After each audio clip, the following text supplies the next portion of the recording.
Ça marche? Bonjour à tous, ça va? Oh punaise, ça fait longtemps qu'on s'est pas retrouvés dans mon petit studio juste pour une vidéo de chill. D'habitude, je suis à gauche, à droite, mais là, j'avais juste envie de vous parler. Il s'est passé des choses que je ne vous ai pas racontées. C'est pour ça que je me suis dit, allez, c'est parti pour une vidéo anecdote. Je l'ai bien dit cette fois-ci, ok?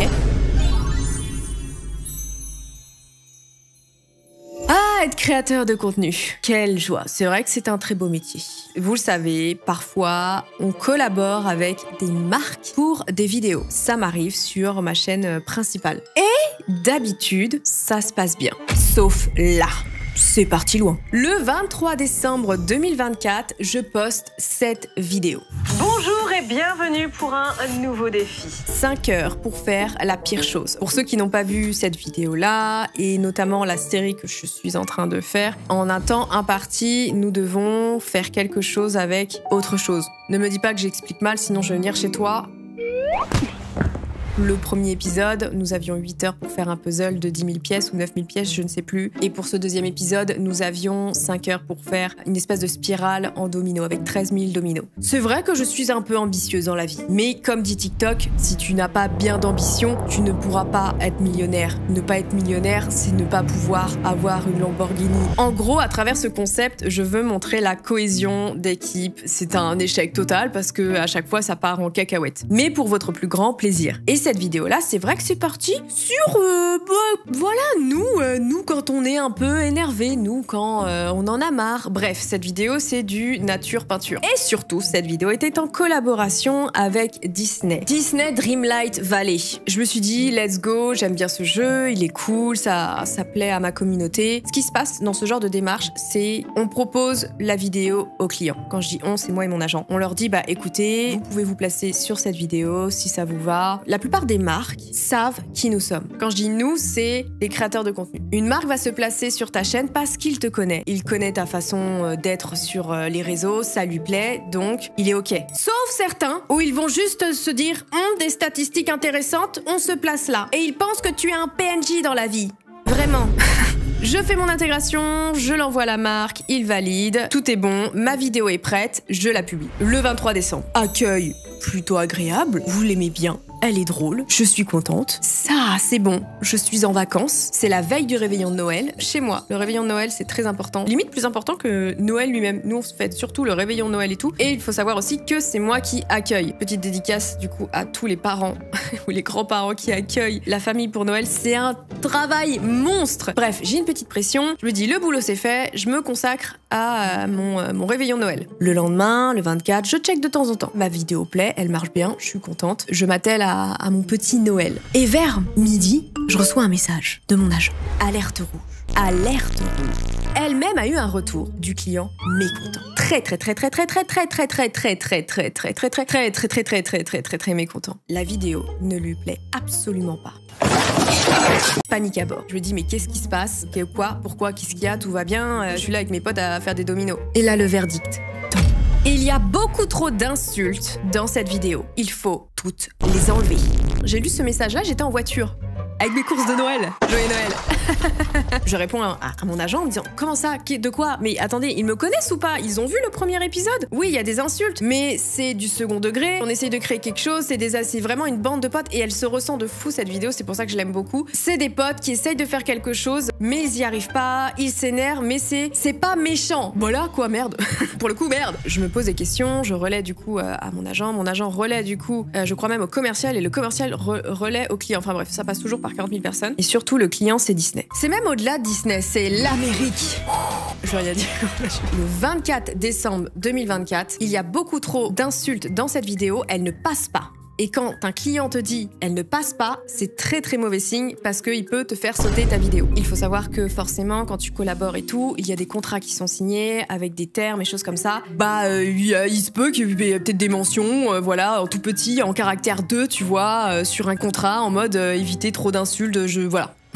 J'essaye de mettre de l'eau dans mon vin, de l'eau dans ma piscine de vin, et je leur dis, ok, mais quelles sont les insultes qu'il faut enlever? Et là, elle me fait un retour. Les gars, j'avais un pavé comme ça, avec le timing à 0,40, à 1 minute 15, à 1 minute 20, à 1 minute 30, 1 minute 53, 1 minute 58, 5 minutes 30, 5 minutes, 3 minutes 40, 5 minutes, 20 minutes 3, il y a 20 minutes 13 aussi. C'est catastrophique. Il me demande de retirer un nombre incalculable d'insultes. C'est pas qu'insultes, c'est les fait chier.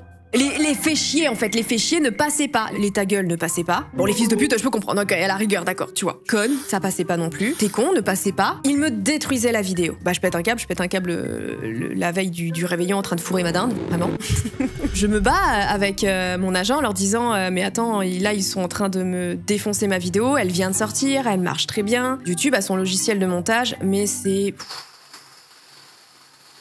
Tu prends du Xanax, vraiment, si tu veux faire des modifications. Et ça met énormément de temps, juste ça en fait. Parce que ils sont tellement drôles. Ils demandent de retirer les insultes, mais ils savent pas comment on se démerde. Soit il faut enlever, ou soit il faut biper. Comment je bip? En fait, il y a pas sur le logiciel de montage le bipage. Vraiment, je leur ai répondu comme ça, tellement ils m'ont saoulé. Je leur dis déjà, ça va être compliqué de biper, je peux que retirer. Donc s'il vous plaît, faites un effort. Je peux comprendre les grosses insultes. Pour les autres, allez vous faire... Non, je rigole, je les aime bien. Du coup, je fais un premier passage, je retire vraiment les grosses insultes. Le robot YouTube traite, et voilà. J'espère juste à ce moment-là que bah ça va pas niquer ma vidéo. Du coup, je passe le 24 au soir assez contrariée, parce que je sens que ça ne va pas en rester là. Disney, c'est les États-Unis d'Amérique. Ça peut être très casse-couille dans le sens juridique. J'ai tout fait pour éviter les très très gros problèmes juridiques en mode je ne respecte pas le contrat. Ça va droit au tribunal. Joyeux Noël. C'est ce qu'on dit en fait, vraiment. Ça revient vers moi le 27, mais pas positivement. Non. Ils reviennent et me disent bah c'est cool, mais t'en as pas enlevé assez.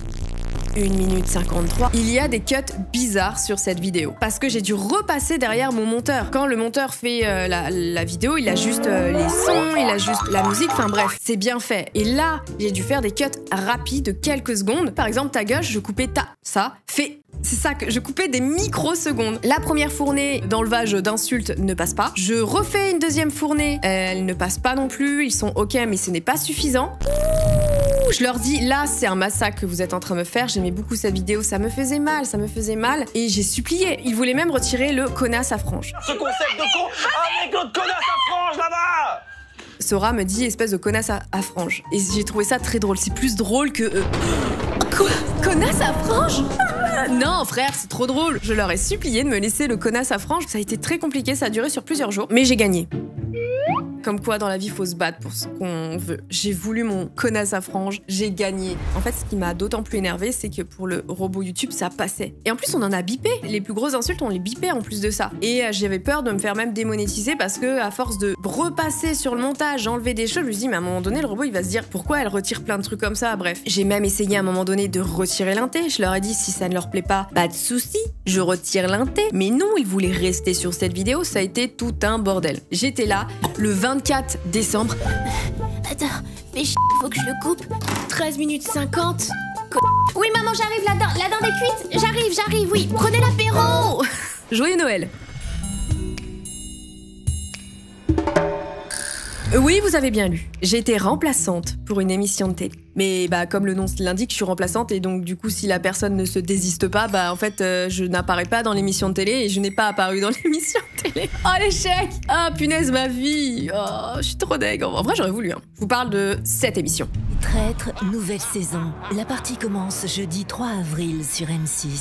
J'ai failli faire Les Traîtres, spécial créateur de contenu. Il y a quelques mois, du coup en 2024, M6 me contacte. Plus d'une fois j'ai été invitée par M6 pour soit des avant-premières de séries, d'émissions, des choses comme ça. Donc du coup, ils avaient mon contact. Et un jour, vraiment un jour lambda, je reçois un appel d'M6 me parlant de l'émission des traites spéciale pour Internet, pour surtout leur plateforme de streaming. Donc ils me parlent de ça. là, je leur dis que je suis ok. Vraiment, ça m'intéresse. Pour le coup, je me suis dit, bah cool, c'est une nouvelle aventure. J'aime bien tester des choses. Je ne dis pas non à la télé, donc pourquoi pas. Elle m'a dit, bah écoute, on te recontactera en temps voulu pour un espèce d'entretien pour parler un peu plus de toi. Je fais, ok, pas de souci. Du coup, cet appel se passe. J'en parle un petit peu autour de moi et j'en parle notamment à Sora et Adeline. Et Sora me dit aussi qu'il a été contacté. Les jours se passent, voire même les semaines. Je sais même plus, je crois que ça a mis grave du temps avant qu'ils reviennent vers moi. Mais comme d'hab, en plus, c'est un moment où je m'y attends le moins. J'étais chez ma meilleure amie. M6 me rappelle et là, je passe l'entretien. C'est un peu stressant. Tu sais pas trop ce que tu dois dire. Forcément, je me laisse guider par ces questions, mais il y a un petit stress. Elle commence à parler vite fait de moi. Ce qui me fait tilter, c'est qu'elle switch sur Sora et moi. Je comprends pas trop à ce moment-là parce que pour moi, ils prenaient pas un duo, mais c'était bien séparément. Et elle me dit souvent, oui, du coup, ton duo avec Sora, ça se passe comment? Comment vous êtes tous les deux? Comment vous seriez sur telle situation? Et je fais, pourquoi tu parles de Sora là en fait? Tu m'appelles moi en fait? Tu me veux moi dans ton émission ou tu veux un duo? Mais en fait, on n'est pas un duo en fait, c'est juste mon pote en fait. C'est quoi ton problème là? Pourquoi tu me parles de... Non, j'ai pas dit ça, j'ai fait...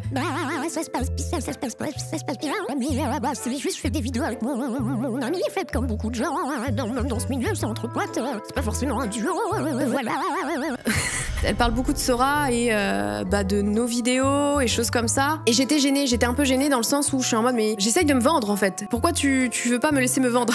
Après peut-être qu'il cherchait un duo, mais dans ces cas-là fallait le dire, fallait nous appeler tous les deux à la rigueur. C'était dommage cet appel parce que j'avais vraiment l'impression qu'elle accentuait sur nous deux et pas que moi. Alors que j'étais là en train de me vendre en mode j'ai fait ça, j'ai fait ci, j'ai fait chasse au tornade, je suis toujours en train de relever des défis parce que ça m'intéressait de fou de faire cette émission. J'adore en plus les concepts de traître, de mensonges, choses comme ça. Pour moi, c'était l'occasion de montrer qui j'étais réellement. Je sais pas pourquoi, mais je me suis dit ça dans ma tête en mode je vais leur montrer une facette de moi qu'ils connaissent pas beaucoup sur YouTube parce que sur ma chaîne à ce moment-là, je faisais pas mal de feats et tout. Et j'ai même l'impression que parfois les feats m'ont effacé même sur ma chaîne. Et lors de cet appel, j'étais un peu décontenancée en mode on me laisse pas vraiment m'exprimer sur qui je suis ou vite fait en fait. Ils nous parlent forcément de nos peurs parce que dans ce jeu tu affrontes tes peurs. Donc je disais que j'étais claustro, choses comme ça. Mais c'était beaucoup tourné sur Sora et moi, comment ça se passerait nous deux, comment ceci, cela, tu vois, et j'étais dégoûtée, tu vois. Donc du coup, je raccroche. Je sais pas trop quoi en penser, je me suis dit, ça va, je trouve que je me suis bien vendue, j'espère qu'ils vont accrocher avec ma personnalité.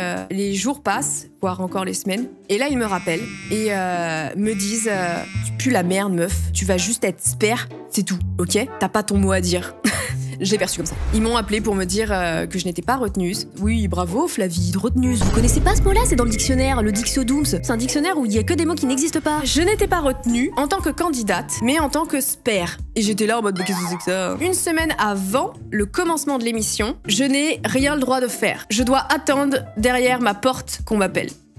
C'est un peu ça en fait. Je signe un contrat comme quoi si quelqu'un se désiste, je suis prête à intervenir dans l'émission. À tout moment, même si c'est à 1 heure, c'est à 30 minutes et tout, moi je raboule. J'étais un peu déçue et je me suis dit écoute, c'est une expérience qui s'est arrêtée très très vite pour le coup. Et pour le coup après Sora lui a été pris dans l'émission. J'étais un peu dégoûtée parce que je me suis dit qu'est-ce qui n'a pas fonctionné? J'ai parlé plus de moi que de nous. Et ils auraient voulu un autre binôme et vu que j'étais pas très réceptive à ces questions-là, elle s'est dit non, ou juste ma personnalité, ils ont dû se dire peut-être trop effacé, je sais pas. Mais en fait, je savais que j'allais pas venir, donc j'ai fait des tournages. Et oui, petite anecdote, lors de mon tournage Claustrophobie. Je vous invite à aller la voir si vous ne l'avez pas vue. J'ai voulu affronter ma claustrophobie en passant 24 heures dans une grotte avec des spéléologues. Rencontre hyper enrichissante, une aventure de dingue, mais surtout éprouvante. Et c'est vrai que dans cette aventure, il s'est passé quelque chose d'assez étrange. Ouh, j'ai des frissons. Pas cool. Nous avons passé la nuit dans cette grotte. Les images défilent, les images parlent d'elles-mêmes. Si on avait dormi avec une hauteur de plafond de 50 cm, je pense que je serais décédée. L'une des entrées de la grotte était incroyable, c'était super beau, c'était fou quoi. Et assez rassurant dans le sens où, du coup, la nuit, si t'as un problème, tu peux sortir prendre un petit peu l'air. J'ai sûrement passé l'une des pires nuits de ma vie. Déjà parce que je n'ai pas mon confort, ok? J'avais pas mon matelas Emma, j'avais pas mon petit oreiller. Non, parce qu'il ronflait. Surtout Eran. Eran, si tu passes par là, s'il te plaît, va voir quelqu'un pour ton nez, c'est pas normal de ronfler. On aurait dit un dinosaure. Godzilla était avec nous vraiment dans la grotte. Quand bien même, dormir dans des tentes, j'ai regardé trop de films d'horreur pour être pas sereine, vraiment. Vas-y, un coup de couteau et c'est bon. Ouais, je pense à des trucs horribles. Et alors? Pendant cette nuit, j'ai entendu des bruits bizarres. Encore une fois, comme d'habitude. t'as plein de cavités dans la grotte. J'entendais au loin comme s'il y avait un ballon qui rebondissait assez fréquemment et c'était flippant. Et surtout, je ne sais plus l'heure qu'il était quand j'ai entendu ça. Je pense peut-être même 2 fois dans la nuit, j'ai entendu quelqu'un à l'extérieur taper sur l'une des tentes. C'était pas la mienne, ça venait pour moi du côté des rans. Tapait comme ça, sur la tente. C'est un bruit assez spécial. Et c'était flippant de fou. Et je me suis dit, mais attends, est-ce que c'est quelqu'un qui fait une blague? Est-ce qu'il y a quelqu'un? Et je vous jure que t'as pas les coucougnettes de sortir. C'est quoi ce bordel? Non.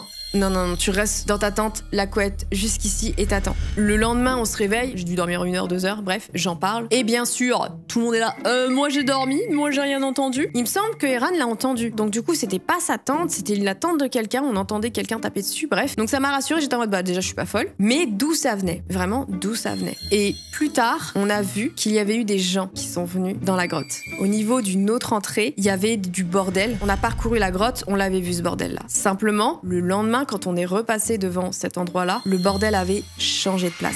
Donc en gros, on n'était pas seul dans cette grotte, cette nuit-là. Mais qui était-ce? Personne ne saura.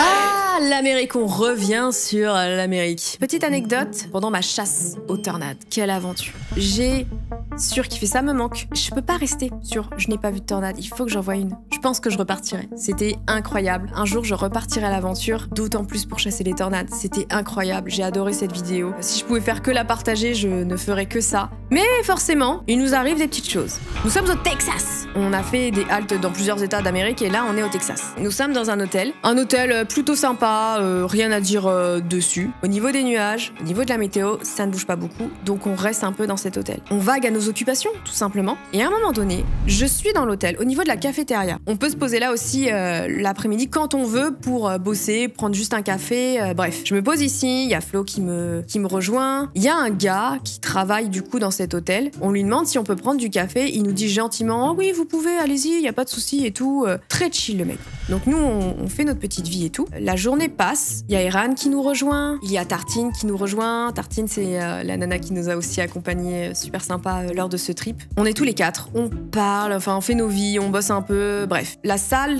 commence à se remplir, 16h, 17h, donc il y a un peu plus de gens qui circulent dans l'hôtel, qui prennent un café, s'installent sur les canapes, bref. Là, on voit un homme débarquer, style cow-boy, tout en noir, un air assez sévère, mais il a pas de badge en fait. On pensait que c'était un flic, mais généralement les flics ont un insigne, ont quelque chose. Lui, il en avait pas en fait. On aurait dit un peu le mec qui fait la loi, mais sans être de la justice, je sais pas, on n'a pas trop compris. Il tourne, il cherche quelqu'un, il est pas content, il fait un tour dans les cuisines, on l'entend parler avec une nana, il retourne dans le hall, il sort d'un couloir, bref, on calcule pas trop. Jusqu'au moment, en gros, moi j'étais comme ça, et ça se passait derrière moi, genre là-bas, un couloir avec le hall, et on voyait vite fait des gens passer. À ce moment-là, on l'entend gueuler et attraper par limite le cou le mec qui s'occupait de la cuisine, en fait, l'employé. Et parler fort, il y a un peu d'insultes, et il le prend comme ça pour le foutre dehors, tout simplement. Je comprends pas tout, et c'est Tartine qui me dit, l'employé crie au racisme. Il dit, vous êtes raciste, vous êtes des enfoirés, ça se fait pas, j'ai rien fait, vous êtes raciste, il arrête pas de crier ça. On a parlé avec lui, il était genre ultra gentil, il faisait son taf et tout. Pas beaucoup de monde a réagi dans l'hôtel en fait. On le sait tous que le racisme existe, ça c'est sûr. D'autant plus en Amérique, dans certains états. Et assister à une scène comme ça, avoir ce sentiment d'impuissance, franchement ça m'a choqué de fou. Monde de merde. Eh bien écoutez, c'est une fin de vidéo, j'espère qu'elle vous aura plu. Très chill, je vous raconte un petit peu ce qui s'est passé ces derniers temps. À l'heure où sort cette vidéo, nous sommes en août, c'est l'heure des vacances pour moi. Je me prends quelques semaines et je reviens sur cette chaîne fin août. Je serai toujours active sur Simple Life si ça vous intéresse. Ce sont des vlogs où je rénove ma maison, je parle un petit peu de moi, de mes expériences. Donc si vous avez envie de me voir, parce que vous en avez pas trop marre de ma gueule, je suis active ici. Et après j'ai toujours Insta et TikTok. Je me prends beaucoup moins la tête sur ces réseaux-là. Donc n'hésitez pas à faire un petit tour. En attendant la prochaine vidéo sur cette chaîne-là, portez-vous bien. Ciao!